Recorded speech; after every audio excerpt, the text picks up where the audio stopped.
ମାନେ ଆଜି ଆମେ ଏକ ସୁନ୍ଦର ବିଷୟ ପଢିବା ଆମ ଅଷ୍ଟମ ଶ୍ରେଣୀ ସାହିତ୍ୟ ବହିର ବୈଜ୍ଞାନିକ ମନୋବୃତ୍ତି। ଏହାକୁ ଲେଖିଛନ୍ତି ଶରତ କୁମାର ମହାନ୍ତି। ପିଲାମାନେ ବୁଝିବା ବୈଜ୍ଞାନିକ ମନୋବୃତ୍ତି କଣ ବୁଝିହେଲା।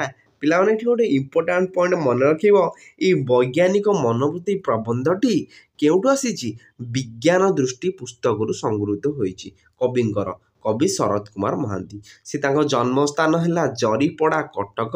ସେ ବହୁତ ଗୁଡ଼ିଏ କ'ଣ ଗ୍ରନ୍ଥ ରଚନା କରିଛନ୍ତି। ଏସବୁ ବେଶୀ ଆମର ପରୀକ୍ଷାରେ ଆସେନି, ଯେଉଁଟା ଆସେ ମୁଁ କହିଦେଲି। ବୈଜ୍ଞାନିକ ମନୋବୃତ୍ତି ପ୍ରବନ୍ଧଟି ବିଜ୍ଞାନ ଦୃଷ୍ଟି ପୁସ୍ତକରୁ ସଂଗୃହୀତ ହୋଇଛି ହେଲା। ତାଙ୍କର ଗଣିତ ଶାସ୍ତ୍ରର ଅଧ୍ୟାପକ ଭାବରେ ସେ ତାଙ୍କ ପୁରା କର୍ମଜୀବନ ପୁରା ଜୀବନ ସେ ବିତାଇଛନ୍ତି। ତାହେଲେ ପଢ଼ିବା ଆମେ ବିଷୟକୁ।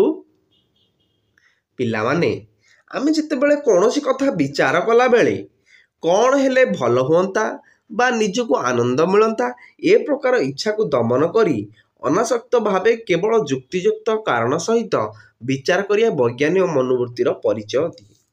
ପିଲାମାନେ ଏଠି କବି କହିଲେ ବୈଜ୍ଞାନିକ ମନୋବୃତ୍ତିର ପରିଚୟ। ବୈଜ୍ଞାନିକ ମନୋବୃତ୍ତି ଆମର ଅଛି ବୋଲି କେମିତି ଜାଣିବା? ଆମକୁ କ'ଣ ଆନନ୍ଦ ମିଳିବ, ଏଇଟା କଲେ ଭଲ ହୁଅନ୍ତା, ଏଇ ଇଚ୍ଛାକୁ ଆମେ ମାରିଦେବା ହେଲା। ଆମେ ଅନାସକ୍ତ ଭାବେ କ'ଣ ଯୁକ୍ତିଯୁକ୍ତ କାରଣ ସହିତ ବିଚାର କରିବା ବୈଜ୍ଞାନିକ ମନୋବୃତ୍ତିର ପରିଚୟ ଦିଏ। ଯୁକ୍ତିଯୁକ୍ତ କାରଣ ସହିତ ଆମ ପାଖରେ ରିଜିନ୍ ଥିବ। ଆଜି ମୁଁ ଗୋଟେ ଏରୋପ୍ଲେନ୍ ବନେଇବି, ବୁଝି ହେଉଛି ତ? ଆମେ ବନେଇବା ପାଇଁ ଖାଲି ମୁଁ ଏମିତି ଉଡ଼ିଲେ ଭଲ ହୁଅନ୍ତା, ସେମିତି ଉଡ଼ିଲେ ଭଲ ହୁଅନ୍ତା କି? କେମିତି ଉଡ଼ିବା? ଏରୋପ୍ଲେନ୍ଟେ ତିଆରି କଲେ ସିନା ତା ପାଇଁ ଯୁକ୍ତିଯୁକ୍ତ କରିବାକୁ ପଡ଼ିବ। ବୁଝି ହେଉଛି ତ ପିଲାମାନେ? ବୈଜ୍ଞାନିକ ମନୋବୃତ୍ତି ସମ୍ବନ୍ଧରେ ପ୍ରଥମରୁ ଏପରି ଧାରଣା ହେବା ଦ୍ୱାରା ଅନେକ ଏହାର ଗୁରୁତ୍ୱ ଅନୁଭବ ନ କରିବା ସମ୍ଭବ। ପ୍ରତ୍ୟେକ ବ୍ୟକ୍ତି ତାର କଥାକୁ ଯୁକ୍ତିଯୁକ୍ତ ବୋଲି ଭାବୁଥିବାରୁ ବୈଜ୍ଞାନିକ ମନୋବୃତ୍ତିର ଗୁରୁତ୍ୱ ନ ବୁଝିବା ସ୍ୱାଭାବିକ। ମାତ୍ର ଟିକେ ଚିନ୍ତା କଲେ ଜଣାପଡ଼ିବ ଯେ ଯଦିଚ ବୈଜ୍ଞାନିକ ମନୋଭାବ ଏପରି ସାଧାରଣ ବୋଲି ଜଣାପଡ଼ୁଛି, ବୈଜ୍ଞାନିକ ମନୋଭାବ ଥିବା ବ୍ୟକ୍ତି ଅତି ବିରଳ। ପିଲାମାନେ ଏମିତି ଜଣାପଡ଼ୁଛି, କିନ୍ତୁ ଦୁନିଆରେ ବୈଜ୍ଞାନିକ ମନୋଭାବ ଥିବା ବ୍ୟକ୍ତି ବହୁତ କମ୍, ବହୁତ ବିରଳ। ବୁଝିହେଲା ତ? ଆଗରୁ ଥିଲେ, ବର୍ତ୍ତମାନ ବି ଅଛନ୍ତି, କିନ୍ତୁ ବହୁତ ବିରଳ। ବୁଝିହେଲା ତ? ଆମେ ସବୁବେଳେ ନର୍ମାଲ ଚାକିରି ପଛରେ ଦୌଡ଼ିଲେ, ଆମେ ସିନା ଗୋଟେ ବୈଜ୍ଞାନିକ ହେବାକୁ ନିଜେ ଭାବିଲେ। ଆମ ଗାଁର କେତେ ଜଣ ଭାବିଛନ୍ତି ମୁଁ ସାଇଣ୍ଟିଷ୍ଟ ହେବି, ଭାବ। ବୁଝିହେଉଛି ତ? ସେଇଭଳି କେତେ ଜଣ ଭାବିଛନ୍ତି ମୁଁ ଟିଚର ହେବି, କେତେ ଜଣ ଭାବିଛନ୍ତି ଚାକିରି କରିବି। ବୁଝିହେଉଛି ତ? ବୈଜ୍ଞାନିକ ଖାଲି ଗୋଟେ ଚାକିରି ନୁହଁ ଏ ପିଲାମାନେ, ଇଏ ହେଉଛି ଆମ ଦେଶକୁ, ଆମ ପୃଥିବୀକୁ କିଛି ନୂଆ ଦେଖେଇବାର ପ୍ରଚେଷ୍ଟା, କିଛି ନୂଆ କରିବା। ଯଦି ସେଇଠି ଦିଟା ଭାଇ ଭାବିନଥାନ୍ତେ ମୁଁ ଆକାଶରେ ଉଡ଼ିପାରିବି, ଆଜି ଏରୋପ୍ଲେନ୍ ତିଆରି ହେଇନଥାନ୍ତା। ଯଦି ଆମେ ଭାବିନଥାନ୍ତେ ଆମେ କରୋନାର ଟୀକା ବାହାର କରିପାରିବା, ତାହେଲେ ଆଜି କ'ଣ ସେମିତି ଲୋକ କରୋନାରେ ଛଟପଟ ହେଇକି ମରୁଥାନ୍ତେ। ବୁଝି ହେଉଛି ତ ପିଲାମାନେ? ତାହେଲେ ଭାବିବା ଆଗ ଆମର ଚିନ୍ତାଶୀଳକୁ ଡେଭଲପ୍ କରିବା। ଆମ ମନରୁ ଆମେ କିଛି ନୂଆ ଦେଖିବାକୁ ଦୁନିଆକୁ ଚେଷ୍ଟା କରିବା। ପ୍ରଭାବଶାଳୀ ବ୍ୟକ୍ତି ଓ ଶାସ୍ତ୍ରର ମତ ସବୁ ଅନ୍ଧ ଭାବେ ଗ୍ରହଣ ନ କରି, କୌଣସି ବ୍ୟବସାୟିକ ଲାଭ କ୍ଷତିର ଆଶା ନ ରଖି ଓ ନିଜର ବ୍ୟକ୍ତିଗତ ଇଚ୍ଛାକୁ ଜଳାଞ୍ଜଳି ଦେଇ କେବଳ ସତ୍ୟର ଉଦ୍ଘାଟନ ପାଇଁ ନିରପେକ୍ଷ ଭାବେ ବିଚାର କରିବାର ଇଚ୍ଛା, ଶିକ୍ଷା ଓ ଶକ୍ତି ଅତି ଅଳ୍ପ ଲୋକଙ୍କର ଥାଏ। ପିଲାମାନେ ଆମେ ଅନ୍ଧବିଶ୍ୱାସକୁ ଦୂରେଇ ଦେବା। ପ୍ରଥମତଃ ଏଇଟା ଇମ୍ପୋର୍ଟାଣ୍ଟ ପଏଣ୍ଟ। ଅନ୍ଧବିଶ୍ୱାସ ଆମ ମନରେ ଯଦି ଥିବ, ତାହେଲେ ଆମେ ଗୋଟେ ଭଲ ବୈଜ୍ଞାନିକଟେ ହେଇପାରିବାନି। ବୁଝି ହେଉଛି ତ? ଆମେ ଯଦି ଆଜି ବି ଗୁଣି ଗାରେଣୀକୁ ବିଶ୍ୱାସ କରୁଥିବା, ଗୁଣି ଗାରେଣୀ କଲେ ଏଇଟା କମିଯାଉଛି, ଏଇଟା ଇଏ ହେଇଯାଉଛି, ନାଇଁ ପିଲାମାନେ, ତାହେଲେ ଡକ୍ଟରମାନେ କାହିଁକି ତିଆରି ହେଇଥାନ୍ତେ? ମୋତେ କୁହ, ଏଇଟା ହସ୍ପିଟାଲ କାହିଁକି ତିଆରି ହେଇଥାନ୍ତା? ସେଇଟାକୁ ପ୍ରଥମେ ଦୂର କରିବା ଏବଂ ନିଜର ଇଚ୍ଛାକୁ ଜଳାଞ୍ଜଳି ଦେଇ, ନିଜର ଶିକ୍ଷା ଶକ୍ତିକୁ ଜଳାଞ୍ଜଳି ଦେଇ ଆମେ କ'ଣ ସତ୍ୟର ଉଦ୍ଘାଟନ ପାଇଁ, ଯେଉଁଟା ସତ୍ୟ ଦୁନିଆରେ, ବୁଝିହେଉଛି ତ? ଯେଉଁଟା ସତ୍ୟ ସେଇଟା। ବୈଜ୍ଞାନିକମାନେ ପୂର୍ବରୁ ଭାବୁଥିଲେ ପୃଥିବୀଟା ହେଉଛି ସମତଳ। ଯଦି ସେଇଟା ସେ ଭାବିଥାନ୍ତେ ସତ୍ୟର ଉଦ୍ଘାଟନ ହୋଇପାରି ନଥାନ୍ତା ତାହେଲେ ଆଜି ବି ପୃଥିବୀଟା ସମତଳ ହୋଇଥାନ୍ତା କି ନାହିଁ ଆମେ ଭାବୁଥାନ୍ତେ, କିନ୍ତୁ ପୃଥିବୀଟା ସମତଳ ନୁହଁ। ବୁଝି ହେଉଛି ତ ପିଲାମାନେ? ସେଇଭଳି ଭାବରେ ନିଜର ଇଚ୍ଛା ଶକ୍ତି, ନିଜର ଶିକ୍ଷା, ନିଜର ଶକ୍ତିକୁ ଜଳାଞ୍ଜଳି ଦେଇ ସତ୍ୟର ଉଦ୍ଘାଟନ କରିପାରିଲେ ତାକୁ ଆମେ କ'ଣ କରିବା? ଗୋଟେ ବୈଜ୍ଞାନିକ ବୋଲି କହିବା। ଜଣେ ବିଜ୍ଞାନ ଶିକ୍ଷକ କଥା ଦେଖନ୍ତୁ ପିଲାମାନେ, କ୍ଲାସରେ ପଢ଼ାଇଲା ବେଳେ କିପରି କହିଲେ ଛାତ୍ରମାନେ ବୁଝିବେ ଓ ସେମାନଙ୍କର ଚିନ୍ତାଧାରାର ବିକାଶ ହେବ ଏ ସମ୍ବନ୍ଧରେ ସେ ଧୀର ସ୍ଥିର ଭାବେ ଭାବିଚିନ୍ତି ପଢ଼ାନ୍ତି। କି ଛାତ୍ର ପ୍ରଶ୍ନ ପଚାରିଲେ ସେ ବିରକ୍ତ ନ ହୋଇ ବରଂ ପ୍ରଶ୍ନ ପଚାରିବାକୁ ଉତ୍ସାହିତ କରନ୍ତି। ପିଲାମାନେ ଯଦି ଆମେ କ୍ଲାସରେ ବିଜ୍ଞାନ, ସବୁଠାରୁ ଇମ୍ପୋର୍ଟାଣ୍ଟ ଆମର ବିଜ୍ଞାନ ପିଲାମାନେ, ବିଜ୍ଞାନରେ ଯଦି ଆମେ ଗୋଟେ କୋଶ୍ଚିନ୍ ପଚାରୁଛେ ସାର୍ଙ୍କୁ, ସାର୍ ବିରକ୍ତ ନ ହୋଇ ତାକୁ କେମିତି କ'ଣ ଶାନ୍ତରେ ପିଲାଙ୍କୁ କେମିତି ଭଲ ଭାବରେ ଆମେ ଯେତେବେଳେ ଆମେ ଗୋଟେ କୋଶ୍ଚିନ୍ ପଚାରୁଛେ ନା, କୋଶ୍ଚିନ୍ରୁ ସେତେବେଳେ ବିଜ୍ଞାନର ଅଧିକ ଇଣ୍ଟରେଷ୍ଟ ଆସିବ। ଏଇଟା କାହିଁକି ହେଲା, ସେଇଟା କାହିଁକି ହେଲାନି, ଏଇଟା କାହିଁକି ହେଲା, ସେଇଟା କାହିଁକି ହେଲାନି, ସେତେବେଳେ ବିଜ୍ଞାନରେ ଆମର ମନ ଲାଖିଯିବ ପିଲାମାନେ। ହେଲା, ଓ ସବୁ ପ୍ରଶ୍ନର ଉତ୍ତର ଭାବିଚିନ୍ତି ଦିଅନ୍ତି। ବୁଝିହେଲା ତ?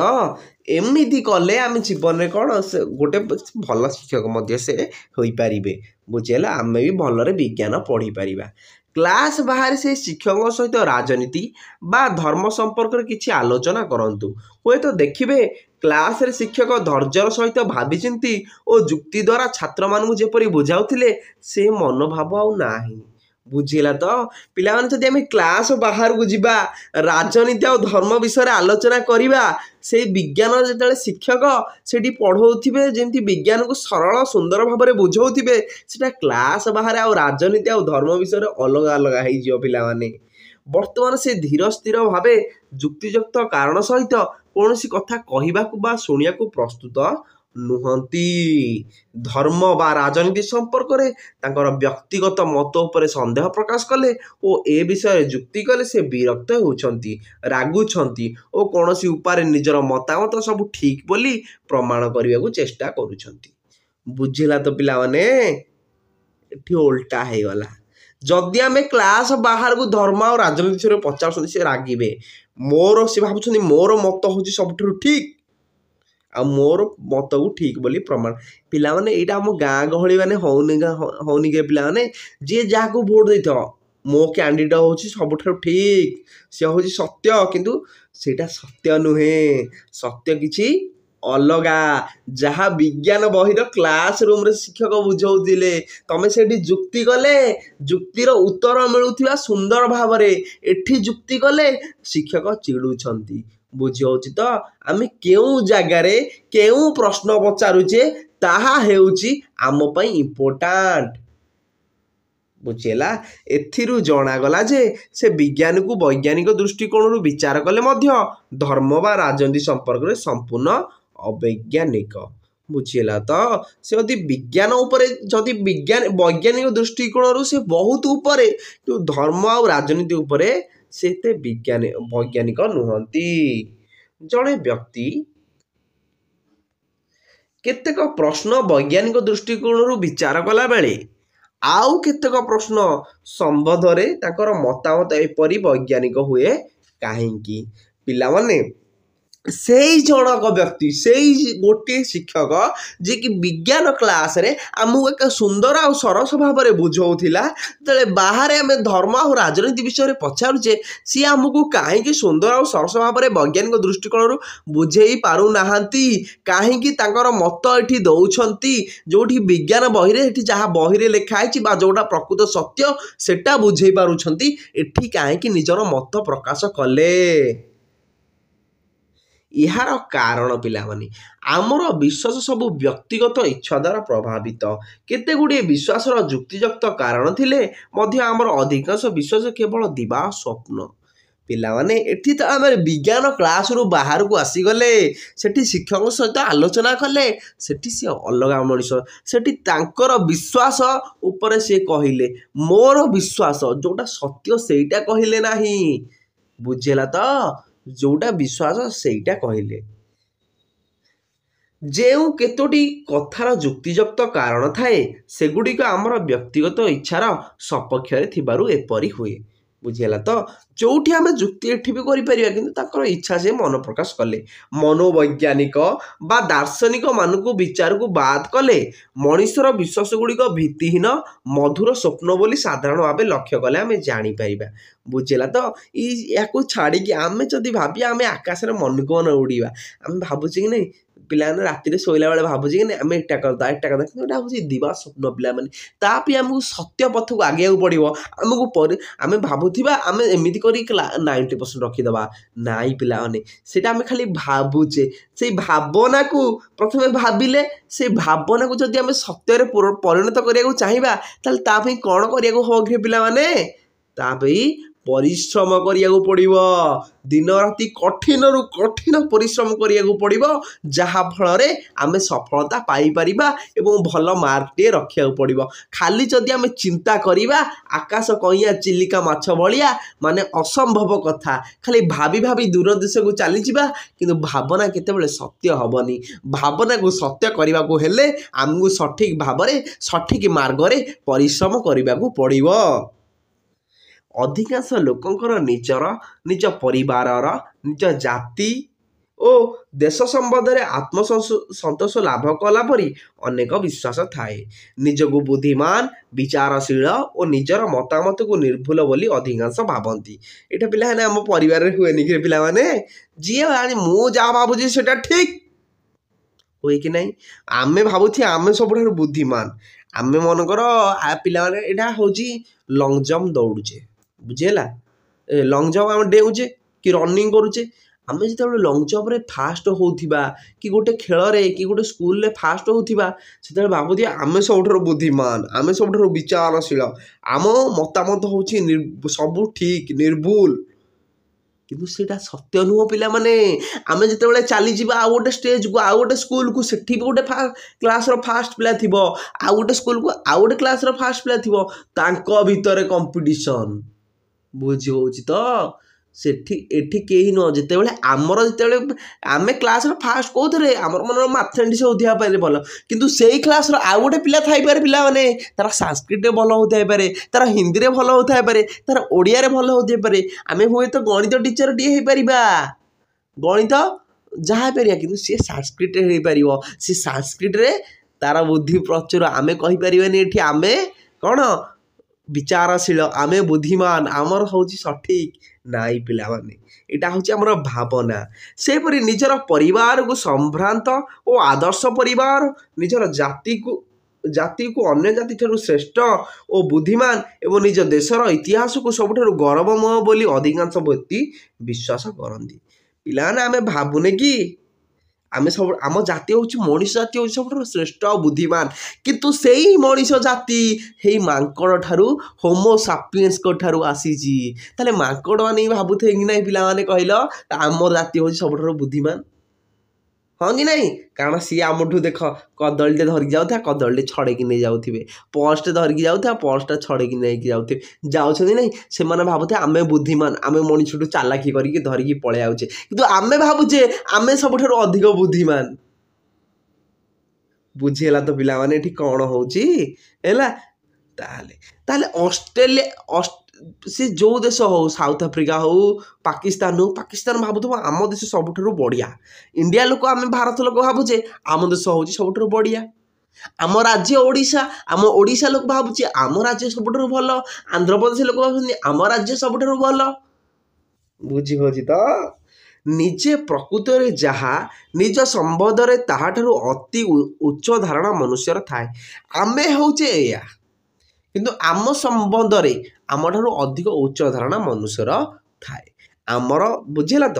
ଏଇଟା ଗୋଟିଏ ନିର୍ବାଚନରେ ପ୍ରତ୍ୟେକ ଦଳର ପ୍ରଚାରକମାନେ ନିଜ ଦଳ ଜୟଲାଭ କରିବାର ସେତିକି ସମ୍ଭାବନା ରଖନ୍ତି, ତାଠାରୁ ଅଧିକ ଆଶା କରନ୍ତି।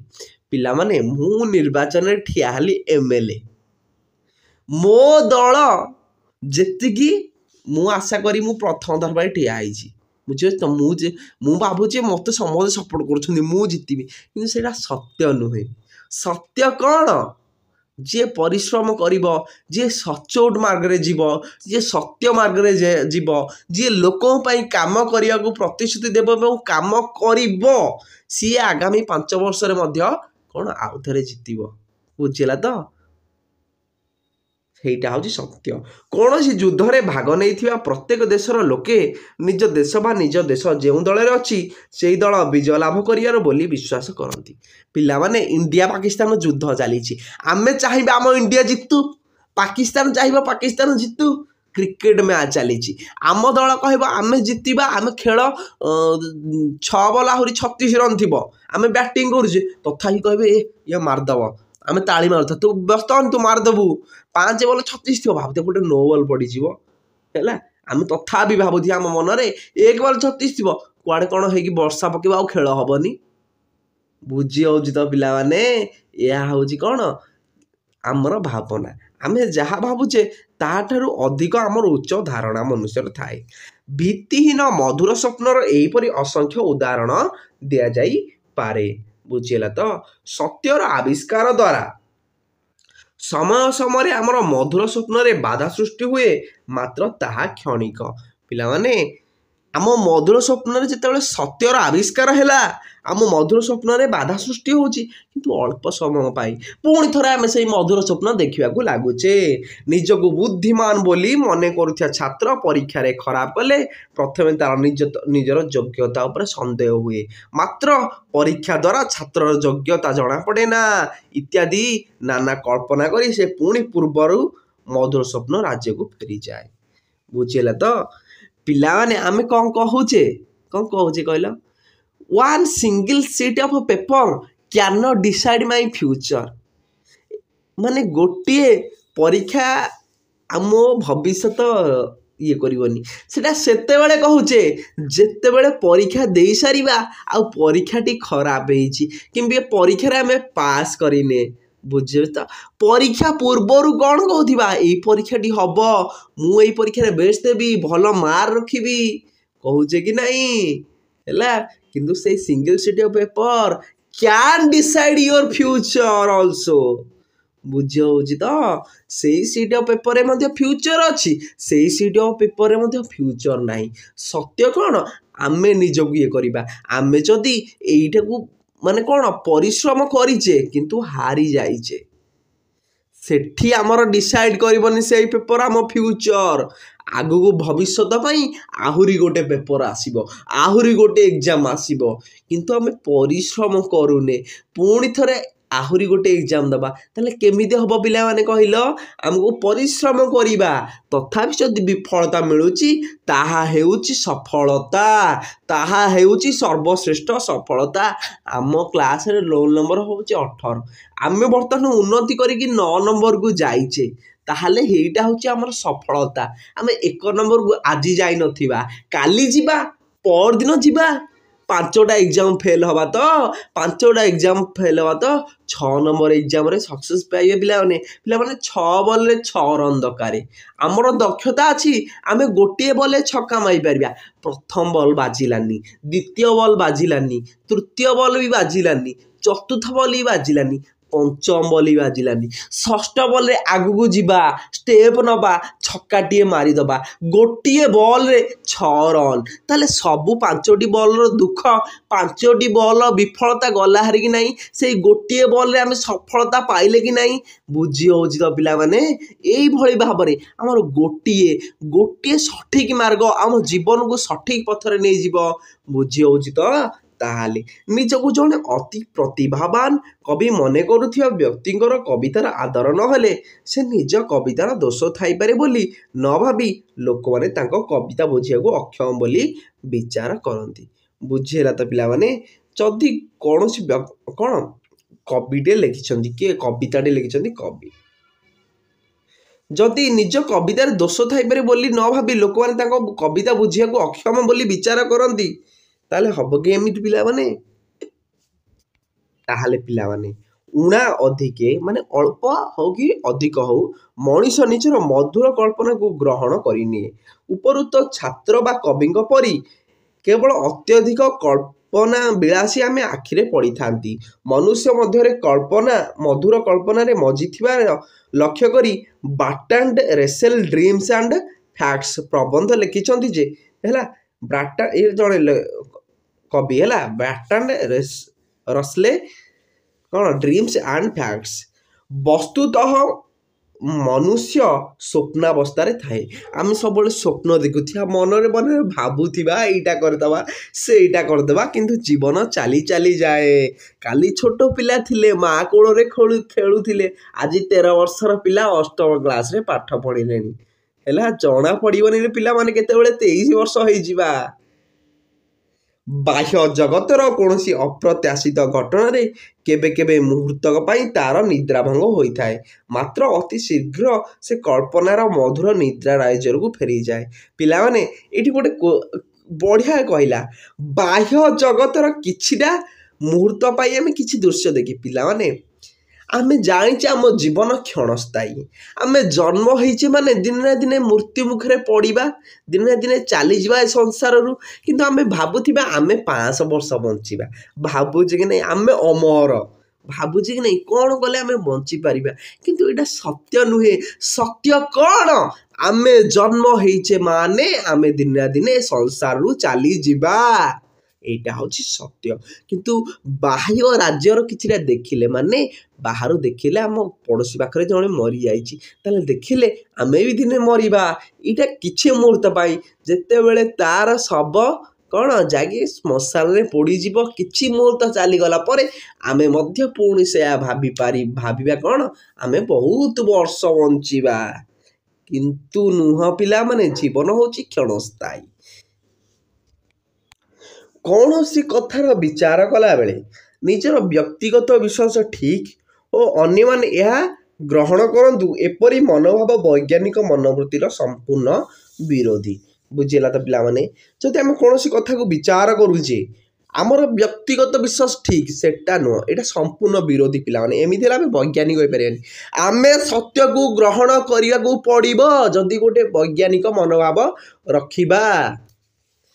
ଯେ ପର୍ଯ୍ୟନ୍ତ ଆମର ବ୍ୟକ୍ତିଗତ ମତକୁ ଅନ୍ୟମାନଙ୍କ ଉପରେ ଲଦି ଦେବାର ମନୋଭାବ ଥିବ, ସେ ପର୍ଯ୍ୟନ୍ତ ଆମେ ନିରପେକ୍ଷ ଭାବେ ଯୁକ୍ତି ନ କରି ନିଜର ମତକୁ ସୁହାଇଲା ପରି ଯୁକ୍ତି କରିବା।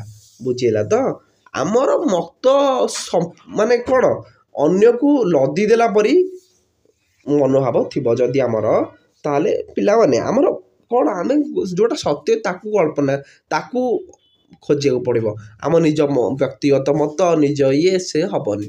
ହେଲା ଯଦି ତୁମକୁ ଲାଗୁଛି ଏ ସମ୍ପୂର୍ଣ୍ଣ ଠିକ୍, ମୁଁ ସଠିକ୍ ବୈଜ୍ଞାନିକ ମନୋଭାବ ରଖିକି ବି ଲାଗୁଛି ତୁମକୁ ସମ୍ପୂର୍ଣ୍ଣ ଠିକ୍, ତାହେଲେ ତୁମେ ଆଗକୁ ମାଡ଼ି ଚାଲ, ତା ପାଇଁ ଲଢ଼ି ଚାଲ, କାରଣ ତୁମେ ଜାଣିଛ ତୁମେ ଏଥିରେ ସଫଳତା ପାଇବ।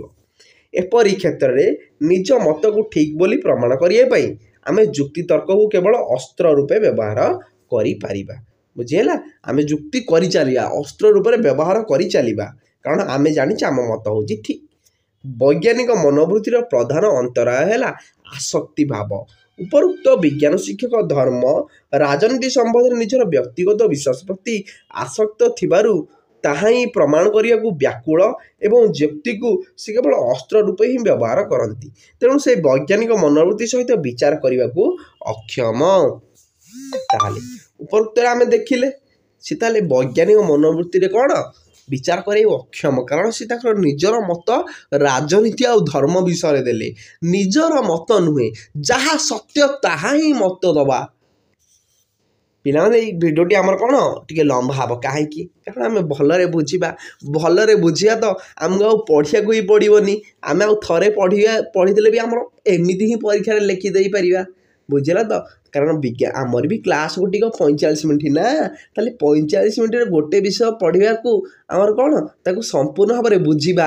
10 ମିନିଟ୍ରେ ସାରିଦେଲେ କ'ଣ ହେବ? 5 ମିନିଟ୍ରେ ତ ଭିଡ଼ିଓ ନୁହଁ ନା, ସେ ଖାଲି ଉପରୁ ପଢ଼େଇ ଦେଇକି ଦିପଦ କଥା କହିଦେଇକି ଚାଲିଗଲେ। କିନ୍ତୁ ସମ୍ପୂର୍ଣ୍ଣ ବୁଝିବାକୁ ଆମକୁ ଗୋଟେ କ୍ଲାସ୍ ହିଁ ଦରକାର ନା ପିଲାମାନେ। କୌଣସି ବିଷୟରେ ଯେ ପର୍ଯ୍ୟନ୍ତ ଆମର ଆସକ୍ତି ଭାବ ଥିବ ସେ ପର୍ଯ୍ୟନ୍ତ ଆମେ ଯୁକ୍ତିତର୍କକୁ କେବଳ ଅସ୍ତ୍ର ଭାବେ ବ୍ୟବହାର କରୁଥିବା। ଆଲ୍ଡସ୍ ହକ୍ସଲେ ଏହି କାରଣରୁ ଅନାସକ୍ତ ଭାବେ ଥିବା ବ୍ୟକ୍ତିଙ୍କୁ ଆଦର୍ଶ ମାନବ ବୋଲି କହିଛନ୍ତି। ଏଣ୍ଡସ୍ ଆଣ୍ଡ ମିନସ୍ ପୁସ୍ତକରେ ଲେଖିଛନ୍ତି ଯେ ଅନାସକ୍ତ ବ୍ୟକ୍ତି ହିଁ ହେଉଛନ୍ତି ଆଦର୍ଶ ମାନବ। ସେ ତାଙ୍କର ଦୈହିକ ଅନୁଭୂତି, ରୁଚି ଓ ଶକ୍ତି ପ୍ରଭୃତିରୁ କାମନା ପ୍ରତି ଆସକ୍ତ ନଥାନ୍ତି।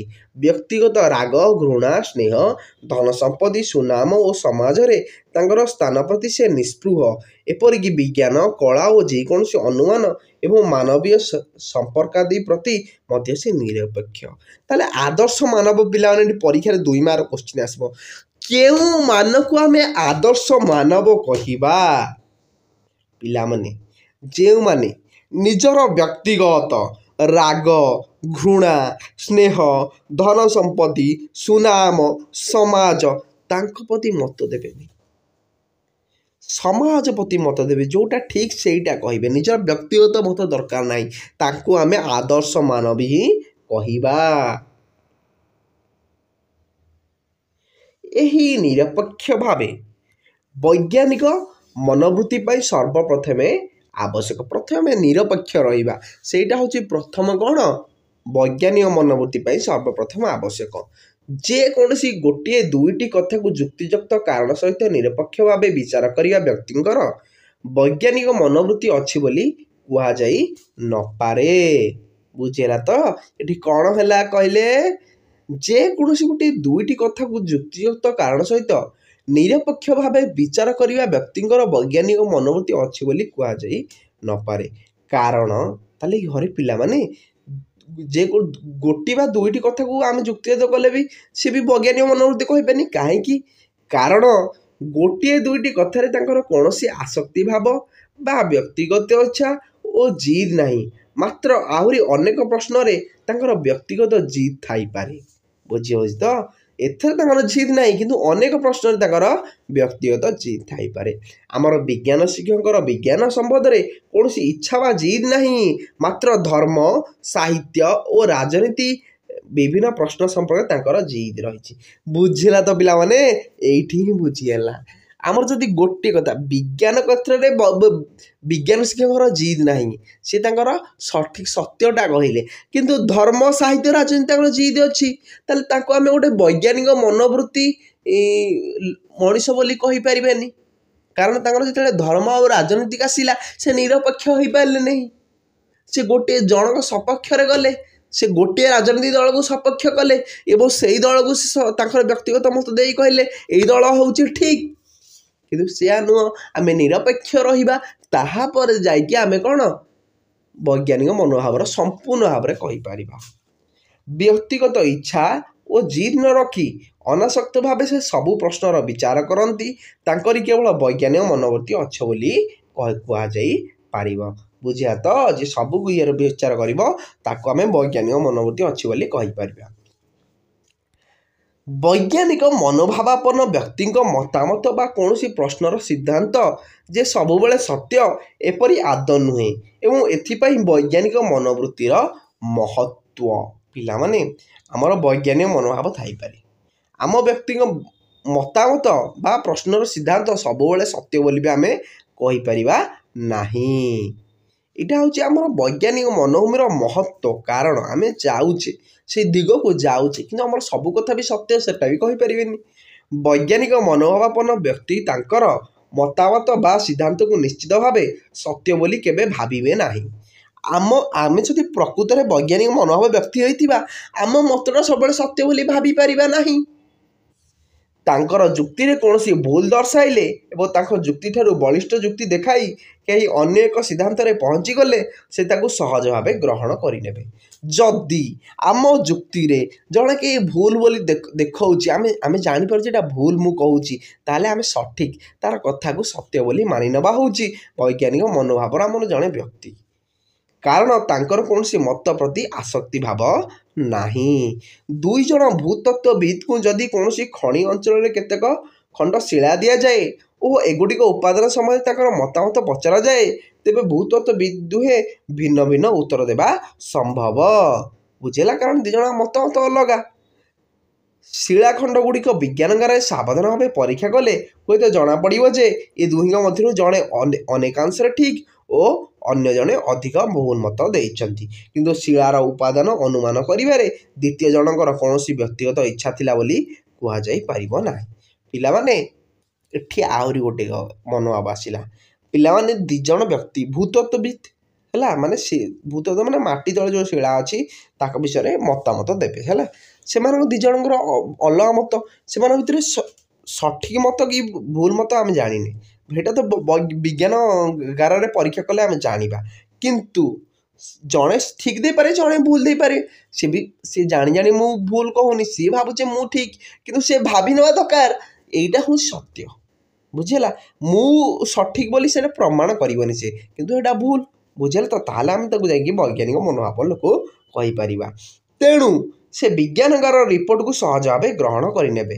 ମାତ୍ର ଶିଳାର ପରୀକ୍ଷା କ୍ଷେତ୍ରରେ ଯାହା ସତ୍ୟ, ସବୁ କ୍ଷେତ୍ରରେ ତାହା ସତ୍ୟ ନୁହେଁ। ଜଣେ ସାହିତ୍ୟ ସମାଲୋଚକଙ୍କ ଉଦାହରଣ ନିଆଯାଇପାରେ।